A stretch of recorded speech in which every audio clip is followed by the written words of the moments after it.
ዝነኞች በሚስቶቻቸው ተከዱ። ዝናና ዕውቅና በቁስላቸው ላይ እንጨት ሰደደባቸው እንጂ ክህደት ከወለደውም ባንድ ይድኑ አላደረጋቸው። አደባባይ ወጥቶ የሚናፈሰው የመከዳታቸው ዜና በስበብ በአስባቡ እየተነሳ ትዝታቸው ትዝታ እንዳይሆን ቁስላቸውም እንዳይሽር ከማድረግ ውጭ ዕውቅና የፈየደላቸው ነገር የለም።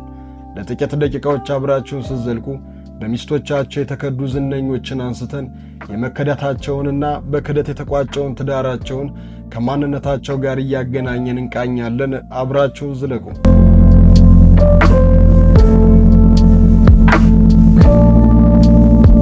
ተወዳጁ ተዋናይ አማኑኤል ሀብታሙ በቅድስት ይልማ የክህደት ጣዕም አጣጥሟል። የዘመናት ያልተናጋ ችሎታና ዝና ባለቤት ቴዎድሮስ ታደሰ በአንድ ወቅት ጎዳና እስከ መውደቅ ያደረሰው በሽታና ሱስ የመጣው በአንድ ምክንያት ነው። ባልጠበቀው ጊዜና ሰው መከዳት፣ ያውም በልጁ እናት በባለቤቱ።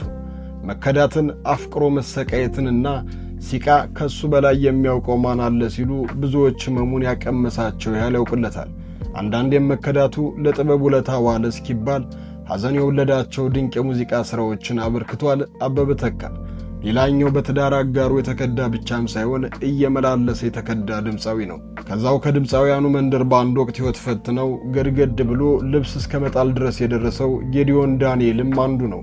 ዝነኞች ትዳር አልሆንላቸው ሲል ማየት የተለመደ ነው፣ አይበረክትላቸውም። አብዛኞቹ በዚህ ውስጥ ስለሚያልፉ አንድ ላይ ተጠቅልሎ ትዳር አይሆንላቸውም ይባላል እንጂ አይሆንላቸውም ተብሎ በተዘጋው አንድ ቃል ውስጥ ብዙ ጥረት፣ ዋጋ መክፈልና ክህደትም አለ። አንዳንዶቹ አናገባም ብለው ትዳርን በሩቅ ሲገፉት፣ ሌሎቹ ደግሞ ቀደም ብለው ገብተውበት እሹሩሩ ሲሉት ይታያል። እነዚህ 5 ዝነኞችም ትክክለኛዎቹ ለትዳር የሆኑትና ትዳር ግን ያልሆናቸው ዝነኛ ሰዎች ናቸው። አማኑኤል ሀብታሙ የተረጋጋና በበርካቶች የሚወደድ ስብዕና ያለው ተዋናይ ነው። በርካቶች አድናቂዎቹ ለየት ያለ ቦታን ይሰጡታል። ሥርዓት ኑሮት የተረጋጋና ከተጫዋችነት ያልጎደለ ነው ይሉታል። የናዝሬት ልጅ ነውና ተጫዋችነትንም በደንብ ያውቅበታል። ታዲያ ይሄ ትዳሩ ላይ የሰራ አይመስልም። አንተ የምታውቀኝ ታጥቄ ሚስት የምታውቀኝ አውልቄ እንዳሉት ንጉሱ የሁለቱ ቦታ ማንነት ለየቅል ነው። አደባባይ የሚታወቀው አማኑኤልና የትዳሩ ጎጆ ውስጥ ያለው አማኑኤል አንድ አይደሉም እንደማለት ነው የንጉሱ አባባል። ታዲያ ተወዳጁ ተዋናይ በደብረ ዘይት ከተማ እግር ኳስ ይጫወት በነበረበት ወቅት በከተማቸው ቲያትር ለማሳየት የሄዱ የኪነ ጥበብ ሰዎችን በማየት ወደ ጥበብ ገባ። ፊልሙንና ቲያትሩን ሲል ቢወደድም በሚያደርጋቸው ውሃ የሚያነሱ ንግግሮችም ይታወቃል። እነዚህ ንግግሮቹ ከመታወቅ ባሻገር መከበርን አትርፈውለታል። የተረጋጋ ማንነት ያለው አማኑኤል ወደ ትዳር ሲገባ ፈጠን ብሎ ነበር። ከተወደደባቸው ፊልሞች አንዱና ዋነኛው ረቡኒ ነው። ረቡኒ ደግሞ የቅድስት ይልማ ፊልም ነው።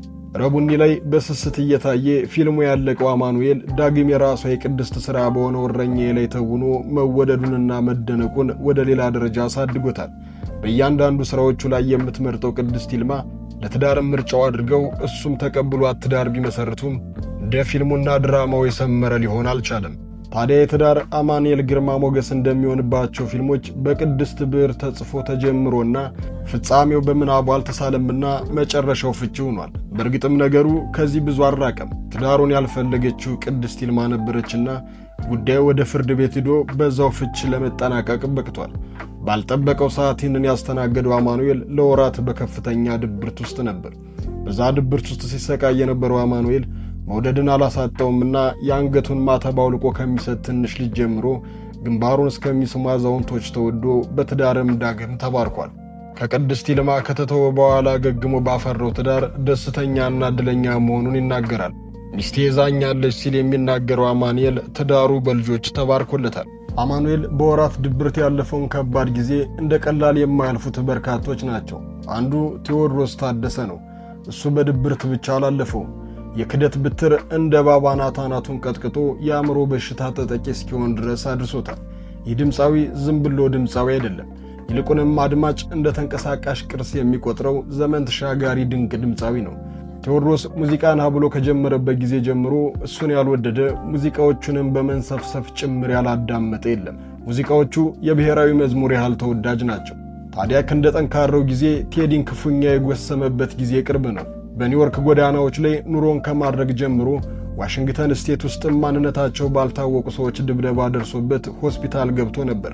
ከሁሉ የከፋበት ግን ባለቤቱና በልጁ እናት የደረሰበት ከፍተኛ ክህደት ነው። ይህን ለመፍታት ብዙ ጥረው የነበረ ቢሆንም ሳይሳካ ቀርቶ ነገሩ በፍች ተጠናቋል።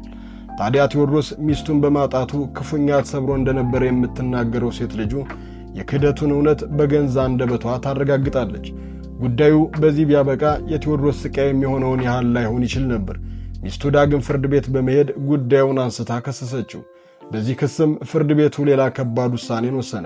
ቴዲ ሚስቱ ጋርም ሆነ ልጁ ጋር እንዳይደርስ የሚከለክል እገዳ ተጣለበት። በቋፍ ላይ የነበረው ቴዎድሮስ በሚስቱና ልጁ ናፍቆት ወደ ለየለት እብደት ተሸጋገረ።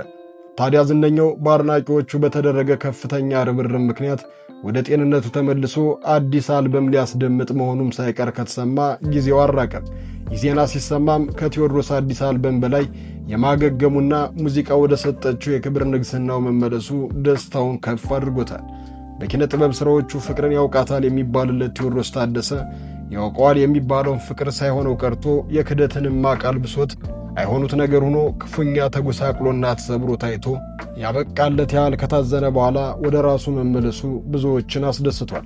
የፍቅር ሕይወቱ አልተሳካም። ከምንሰማው ከኛ በላይ ይህን ስሜቱን የሚጋራው በራሱ በቴዲ ሙዚቃ የጀማመረው ጌዲዮን ዳንኤል ነው። በደንብ ስሜቱንና ህመሙን የሚቃመሰው ጌዲዮን ቤተሰብ ከጎኑ ያልነበረው ብቸኛ ሰው ነበር።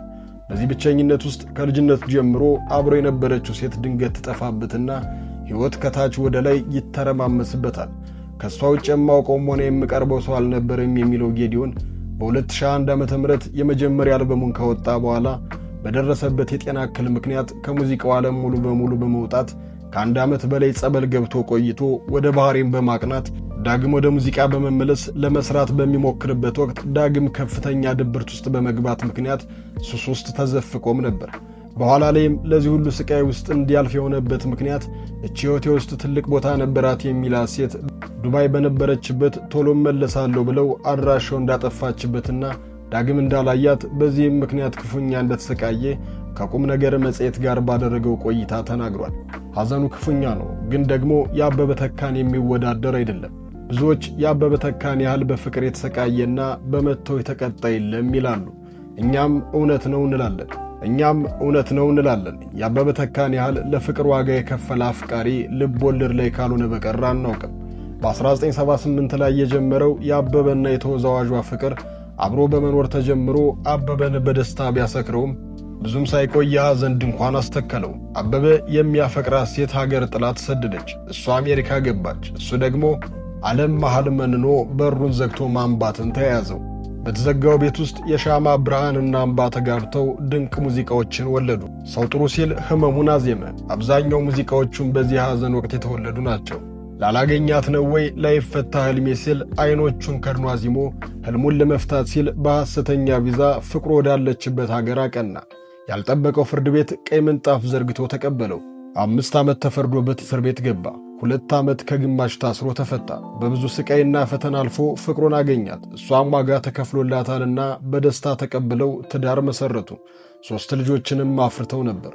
ምን ዋጋ አለው? አንዳንድ ሰው ለመከራ ይፈጠራል የሚለው አበበ የተፈጠረለት መከራ ተከትሎት ትዳሩ በፍች ተጠናቀቀ። አበበ ዳግም የሐዘን ማቅ ለበሰ። ያራቀውን ባም ተመልሶ ቤቱ ገባ። ፍርድ ቤት የሄደው ጉዳይም አበበ ልጆቹን እንዳይና ሚስቱ ጋርም እንዳይደርስ በሚል ተደመደመ። አበበ ተካ የከፈለው ዋጋ ሁሉ አፈር ገባ። ዳግም ተከዳ። ከዛ በኋላ ሕይወቱ መስመር ሳይዝ እንደቀራለ። በቅርብ ጊዜም በከባድ ህመም ሲሰቃይ እንደነበረ ሰምተናል። እውነት የአበበን ያህል በመከዳት ህመም ክፉኛ የተቀጣ ማን ነው? አበቃ። ሐሳባችሁን በኮሜንት ቪዲዮውን ላይክ፣ ቻናሉን ሰብስክራይብ በማድረግ ቤተሰብ ይሁኑ።